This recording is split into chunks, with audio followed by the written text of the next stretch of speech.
Radio Claret América presenta Sediento de ti, la palabra, fuente de vida, con el sacerdote misionero claretiano Tony Díaz. Reflexiones diarias del Evangelio. Aquí iniciamos.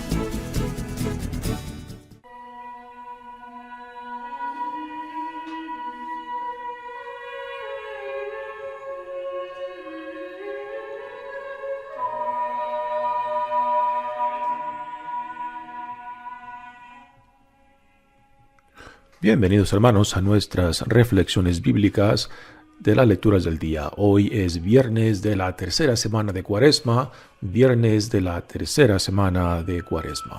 La primera lectura de hoy viene del profeta Oseas, capítulo 14, versículos 2 al 10. Esto dice el Señor Dios: Israel, conviértete al Señor Dios tuyo, pues tu maldad te ha hecho sucumbir.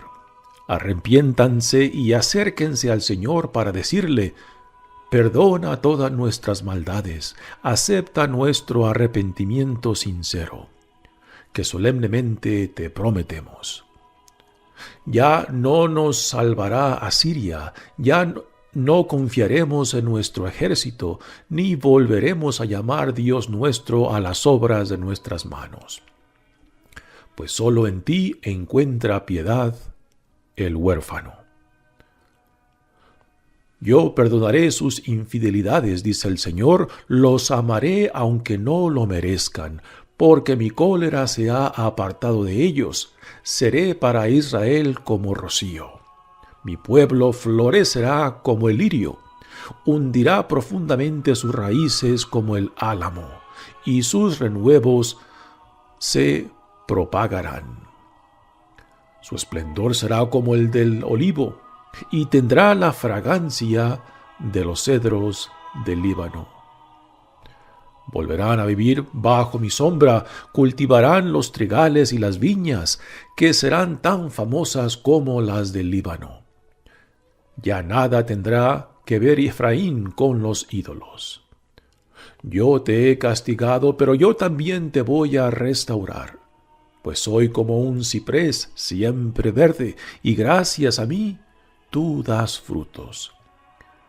Quien sea sabio, que comprenda estas cosas, y quien sea prudente, que las conozca. Los mandamientos del Señor son rectos, y los justos los cumplen. Los pecadores, en cambio, tropiezan en ellos y caen. Palabra de Dios. El salmo responsorial es el Salmo 80 y el responsorio es: Yo soy tu Dios, escúchame. Yo soy tu Dios, escúchame. Oyó Israel palabras nunca oídas. He quitado la carga de tus hombros y el pesado canasto de tus manos. Clamaste en la aflicción y te libré. Yo soy tu Dios, escúchame. Te respondí, oculto entre los truenos, y te probé en Meribá, junto a la fuente. Escucha, pueblo mío, mi advertencia, Israel, si quisieras escucharme. Yo soy tu Dios, escúchame. No tendrás otro Dios fuera de mí, ni adorarás a dioses extranjeros, porque yo, el Señor, soy el Dios tuyo, que te sacó de Egipto, tu destierro. Yo soy tu Dios, escúchame. Ojalá que mi pueblo me escuchara, y cumpliera Israel mis mandamientos. Comería de lo mejor de mi trigo, y yo lo saciaría con miel silvestre. Yo soy tu Dios, escúchame. El Evangelio de hoy viene de Marcos, capítulo 12, versículos 28 al 34. En aquel tiempo, uno de los escribas se acercó a Jesús y le preguntó: ¿Cuál es el primero de todos los mandamientos? Jesús le respondió: El primero es: escucha, Israel, el Señor nuestro Dios es el único Señor. Amarás al Señor tu Dios con todo tu corazón, con toda tu alma y con toda tu mente y con todas tus fuerzas. El segundo es este: amarás a tu prójimo como a ti mismo. No hay ningún mandamiento mayor que estos. El escriba replicó: Muy bien, maestro, tienes razón, cuando dices que el Señor es único y que no hay otro fuera de Él, y amarlo con todo el corazón, con toda el alma, con todas las fuerzas, y amar al prójimo como a uno mismo, vale más que todos los holocaustos y sacrificios. Jesús, viendo que había hablado muy sensatamente, le dijo: No estás lejos del reino de Dios. Y ya nadie se atrevió a hacerle más preguntas. Palabra del Señor. Muy bien, damos comienzo a nuestra reflexión de las lecturas de hoy. De esta primera lectura del profeta Oseas nos presenta el tema que encaja muy bien en esta temporada cuaresmal, particularmente ya que estamos a medias, ya a fines de la tercera semana, y el llamado de Dios y de la Iglesia para nosotros aún sigue en pie. Regresa a la casa de tu Padre, arrepiéntete y retoma tu dignidad que te pertenece como hijo, como hija amado de Dios. Este es el llamado de la Cuaresma, para regresar a la intimidad y la confianza con nuestro Dios, para así poder vivir en hermandad y en solidaridad entre nosotros, y también para retomar y revestirnos al ejemplo de la parábola del hijo pródigo. Cuando regresa, que el Padre lo reviste de la dignidad que el hijo pródigo ha despreciado. Y no somos muy diferentes en esto del hijo pródigo, ¿no? Cuando reconocemos nuestras culpas, cuando reconocemos nuestra necesidad no solamente de ser perdonado, sino también de ser sanado. Y este es el primer paso. El segundo paso es después regresar a la relación de intimidad y confianza, o sea, retomar nuestra relación. Así que el llamado a la conversión, o la metanoia, que es la palabra que utiliza el Nuevo Testamento cuando habla de conversión, es una danza en dos pasos. El primero es reconocer nuestros pecados, nuestras ofensas, reconocer nuestras heridas. Y después el segundo paso es reorientar nuestras vidas hacia aquel que nos llama, o sea, sanar la relación que ha sido dañada por la rebeldía, por la infidelidad, por el pecado. El pecado es solamente un síntoma de que esta relación con Dios y con el prójimo y con uno mismo está dañada y necesita ser sanada, necesita ser restaurada. Y este es el llamado nuestro en esta temporada cuaresmal.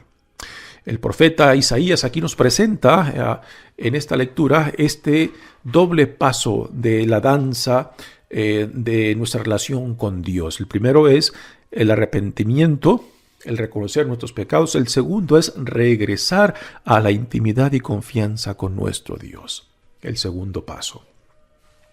Dice el profeta Oseas: Esto dice el Señor: Israel, conviértete al Señor Dios tuyo, pues tu maldad te ha hecho sucumbir. O sea, tu maldad te ha hecho caer, te ha rebajado, has perdido tu dignidad, has perdido tu sentido de honra.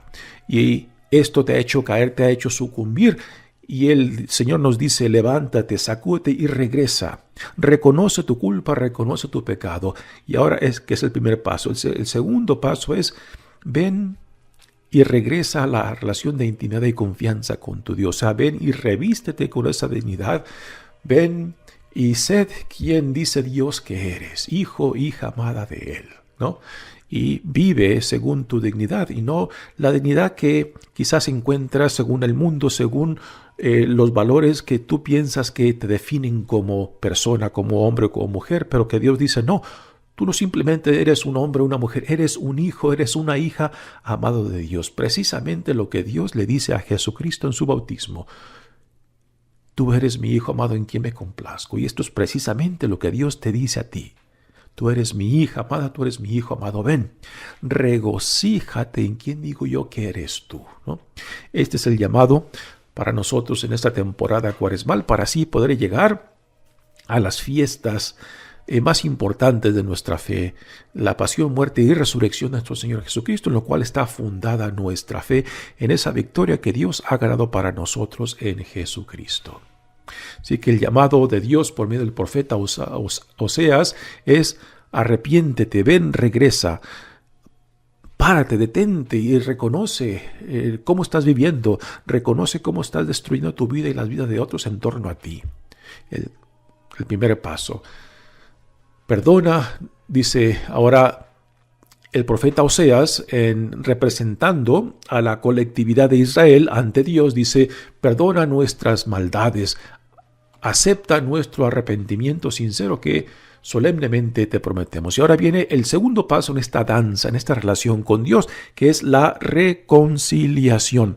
El arrepentimiento y reconciliación son dos cosas muy diferentes. El arrepentimiento es simplemente reconocer que hemos pecado, que hemos dañado, que hemos impactado nuestra relación con Dios, con otros y con uno mismo.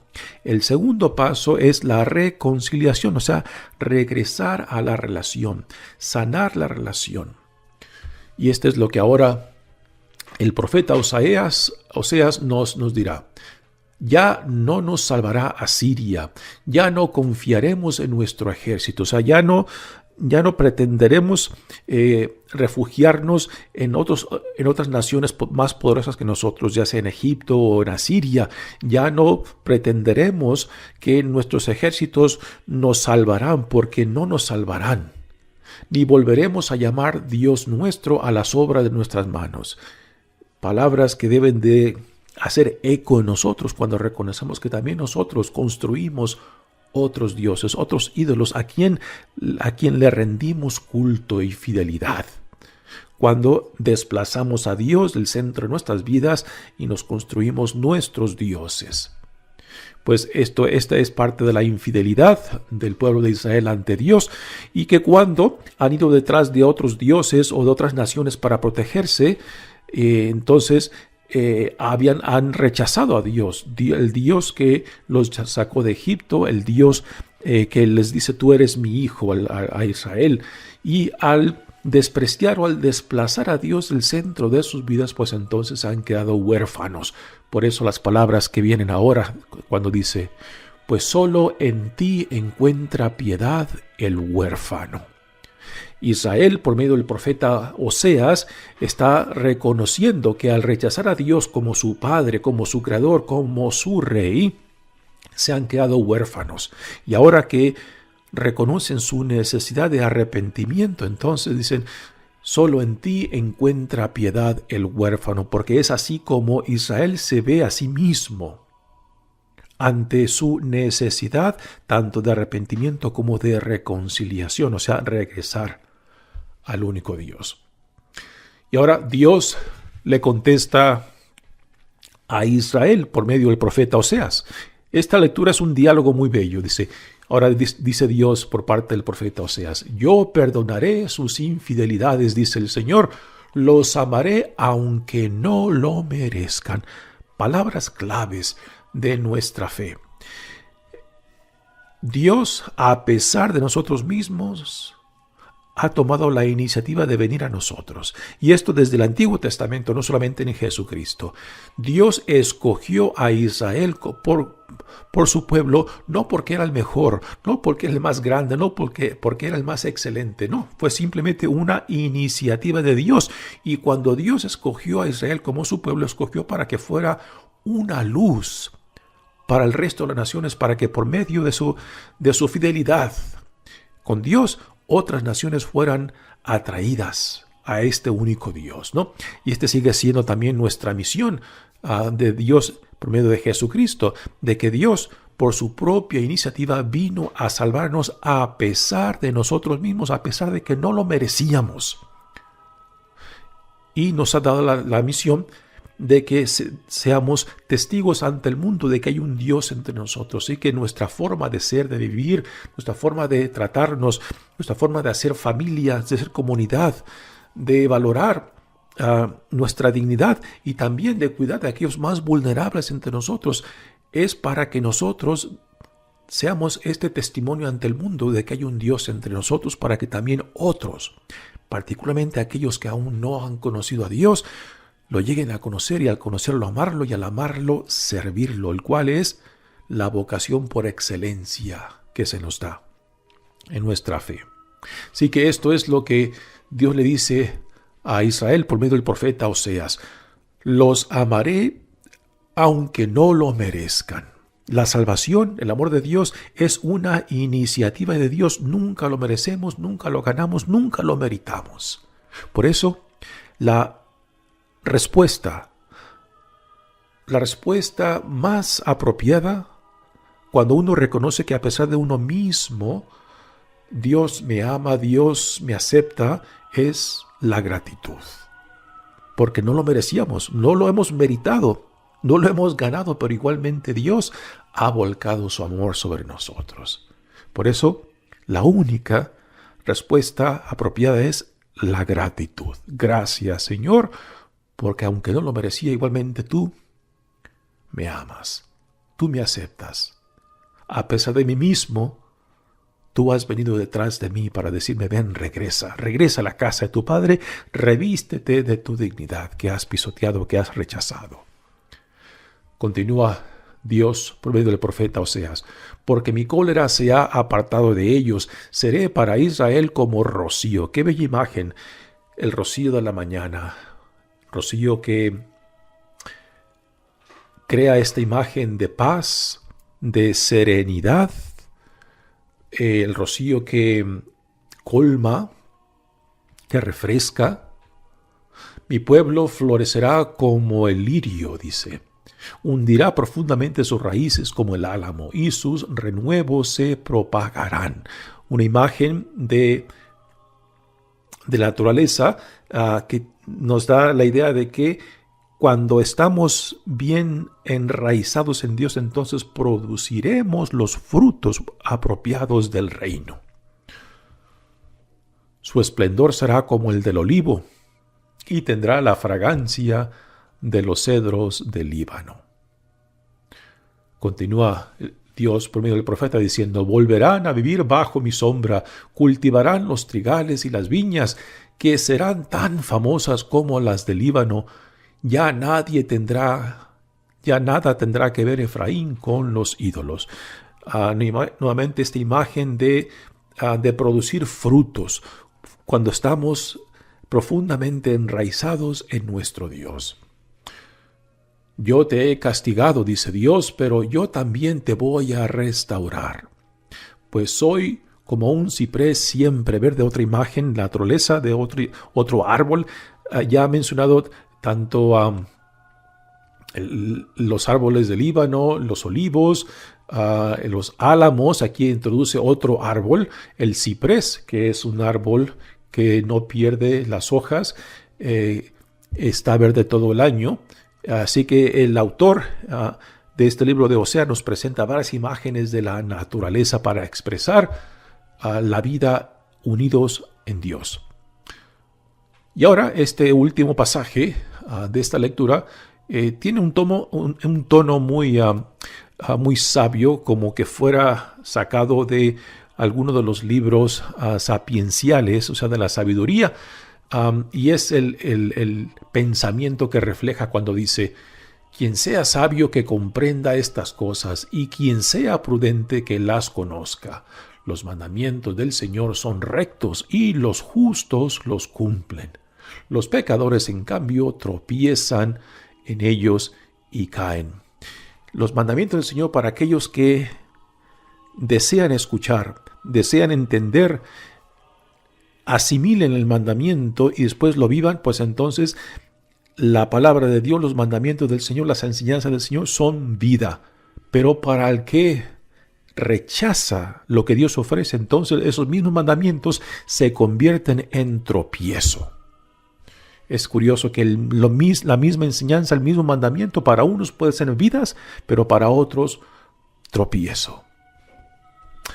Muy bien, pasemos ahora al Evangelio de hoy, que viene de Marcos. Aquí tenemos un encuentro de Jesús con un escriba. En los Evangelios, los fariseos, tanto los escribas, son los personajes con quien Jesús tiene constantemente dificultades, varias confrontaciones con ellos, pero no hemos de pintar con la misma brocha gorda a todos los personajes que son representados en el Nuevo Testamento, ¿verdad? Aunque sean los fariseos, aunque sean los saduceos, aunque sean los escribas, porque no todos tenían esa mente y ese corazón cerrado. En este evangelio de hoy de Marcos tenemos a un escriba con una actitud muy diferente, y el autor de este evangelio de Marcos nos deja claro, ¿no?, de que Jesús en este escriba no discierne la malicia de otros escribas y otros fariseos que se acercaban a Jesús buscando una forma de ponerle una trampa para poder así acusarlo.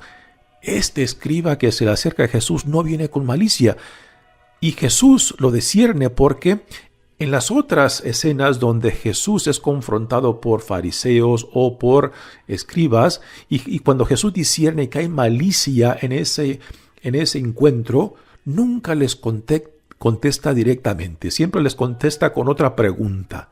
Y en este caso, no. El escriba le hace una pregunta y Jesús le contesta directamente.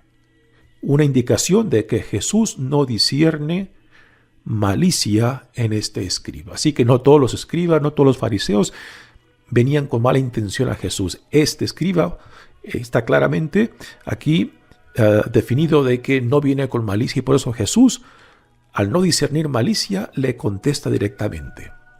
Dice: en aquel tiempo uno de los escribas se acercó a Jesús y le preguntó: ¿cuál es el primero de todos los mandamientos? Esta es una pregunta muy judía, lo cual una de las formas que aún hoy en día a los rabinos son formados en sus seminarios es de argumentar constantemente acerca del significado de la palabra de Dios, acerca de los mandamientos, acerca de lo que es supremamente importante y lo que no es tan importante. Y aquí este escriba, como buen judío, pues le hace una pregunta que era muy discutida entre ellos. ¿Cuál es el primero de todos los mandamientos? Porque hay por encima de 630 mandamientos en el Antiguo Testamento que un judío que cumplía la ley mosaica pues se veía responsable de cumplir para definirse como un buen judío. Así que esta pregunta no es nada raro de que se la hiciera el escriba, pues era una pregunta que entre ellos discutían mucho. Ahora Jesús escucha la pregunta y le responde directamente. El primero es: escuche Israel, el Señor nuestro Dios es el único Señor. Amarás al Señor tu Dios con todo tu corazón, con toda tu alma, con toda tu mente. Esta es prácticamente la oración que todo judío hombre reza aún hoy en día por la mañana. Es el Shema Israel, la cual afirman al único Dios, a quien se le debe gloria, honor y fidelidad. Así que aquí Jesús le contesta directamente la pregunta al escriba: ¿cuál es el primero de todos los mandamientos? Ahora, lo curioso es de que Jesús inmediatamente le añade el segundo.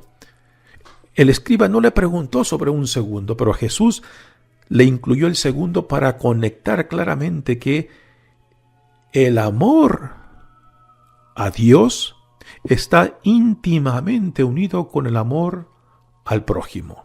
Ahora, esto no es nada nuevo en la mentalidad hebrea de aquellos tiempos, en la mentalidad judía de aquellos tiempos. Ya estos dos mandamientos los encontramos en el Antiguo Testamento, pero lo novedoso, lo interesante es de que Jesús aquí, en esta respuesta a la pregunta que se le ha hecho, los une.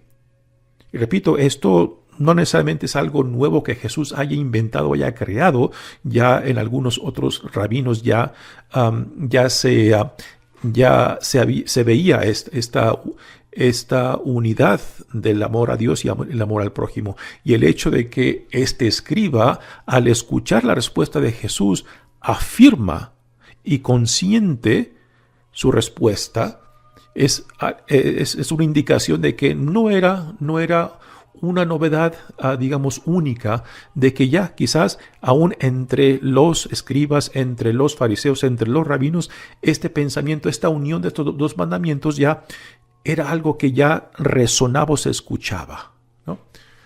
Pero el hecho de que el evangelista aquí lo pone en este intercambio con el escriba es muy significante. O sea, Jesús une estos dos mandamientos que ya se encuentran en el Antiguo Testamento. El segundo es este, le contesta Jesús: amarás a tu prójimo como a ti mismo.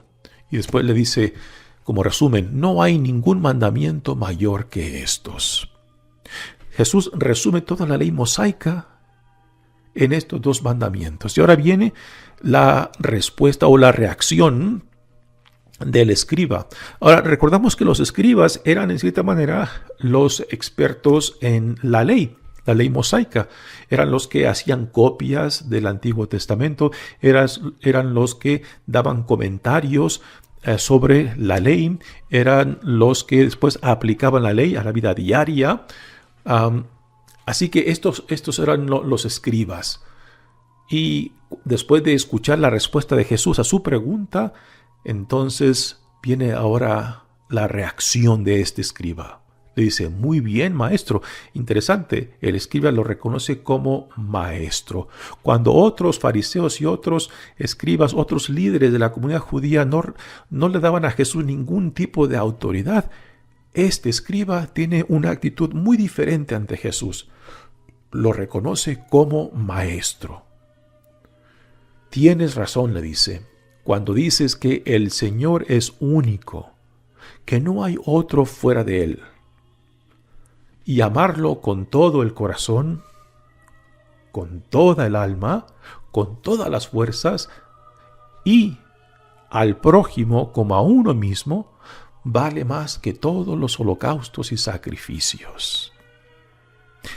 Es impresionante que este escriba, pues no solamente afirme lo que Jesús ha dicho, ¿no?, sino que después le añade esto último, que cumplir y vivir estos mandamientos, esto que acaba de responder Jesús, es más importante que todos los holocaustos y sacrificios, porque los sacrificios eran simplemente un rito externo que no necesariamente cambiaba o transformaba a la persona desde dentro.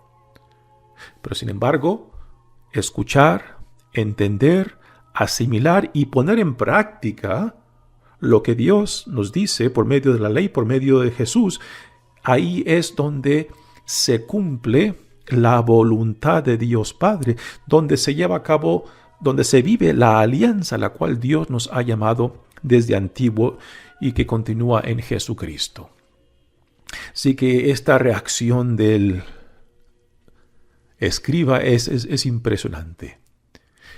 Y ahora Jesús nuevamente responde, tiene una reacción a lo que el escriba ha dicho acerca de su respuesta. Jesús, viendo que había hablado muy sensatamente, le dijo: no estás lejos del reino de Dios. ¿Qué le quiso decir a Jesús con esto, no? Para Jesús, escuchar la palabra de Dios, escuchar el mensaje de Dios, es un proceso que tiene 4 etapas, ¿no? La primera etapa, la primera parte viene siendo escuchar la enseñanza, el mandamiento, después entender la enseñanza o el mandamiento, después asimilar la enseñanza o el mandamiento, y la cuarta etapa o el cuarto paso es vivir, poner en práctica lo que has escuchado, entendido y asimilado. El escriba que le hizo esta pregunta ha escuchado lo que Jesús le dijo, ha entendido lo que Jesús le dijo, pero ahora falta los últimos 2 pasos: asimilar lo que ha escuchado y ha entendido y después ponerlo en práctica. Por eso Jesús le dice que no estás lejos del reino de Dios, porque aunque ha escuchado lo que Jesús ha dicho y ha entendido lo que Jesús le ha dicho, aún todavía no sabemos si este escriba lo ha asimilado y después lo va a poner en práctica o no. Ya también en los evangelios escuchamos una escena muy bella en el evangelio de Lucas, cuando una mujer, escuchando a Jesús, le dice: bendito los pechos que te amamantaron, ¿no? Como diciendo qué digna y grande de ser la madre que te trajo a este mundo, o sea, María, ¿no? Y Jesús, al escuchar esas palabras de buena intención de esa mujer, le responde, Jesús le dice: no, bendito el que escucha la palabra de Dios y la pone en práctica, que es el trasfondo de lo que Jesús le está diciendo a este escriba, ¿no? No estás lejos del reino, o sea, asimila lo que has escuchado y entendido y después vívelo. Y entonces sí estarás dentro de este reino que Dios está inaugurando. Serás parte de él y vivirás en esta nueva época mesiánica que Dios está inaugurando en mí mismo. Y esto es lo que a nosotros ahora se nos dice, nosotros que escuchamos este evangelio, ¿no? De que si hemos escuchado el llamado al arrepentimiento, el segundo paso es de reconciliarnos tanto con Dios, con el prójimo y con uno mismo. ¿Para qué? Para vivir la nueva realidad del reino de Dios, al cual Dios en Jesucristo nos llama. Y ser parte de este reino, vivir como ciudadanos de este reino, es esto. Escuchar la palabra de Dios, entender la palabra de Dios, asimilar la palabra de Dios y ponerla en práctica. Y este poner en práctica significa de que nuestra relación con Dios nos tiene que llevar por necesidad a la relación de solidaridad y hermandad con nuestro prójimo y a retomar mi dignidad como hijo, como hija amado de Dios. O sea, de que yo me lance al mundo con esta dignidad que Dios me ha dado. No como el mundo me define, no como mi familia me define, no como mis amigos me definen, no como yo me defino a mí mismo, sino como Dios me dice quién soy, su hijo, su hija amada, y que esta sea la realidad, la plataforma desde la cual yo me lanzo a la vida para ser testigo de que hay un Dios entre nosotros. Mi nombre es Padre Tony Díaz, misionero claretiano. Que Dios los bendiga. Radio Claret América presentó Sediento de ti, la palabra. Fuente de vida. Sus comentarios son importantes. Contáctenos en radioclaretamerica@gmail.com.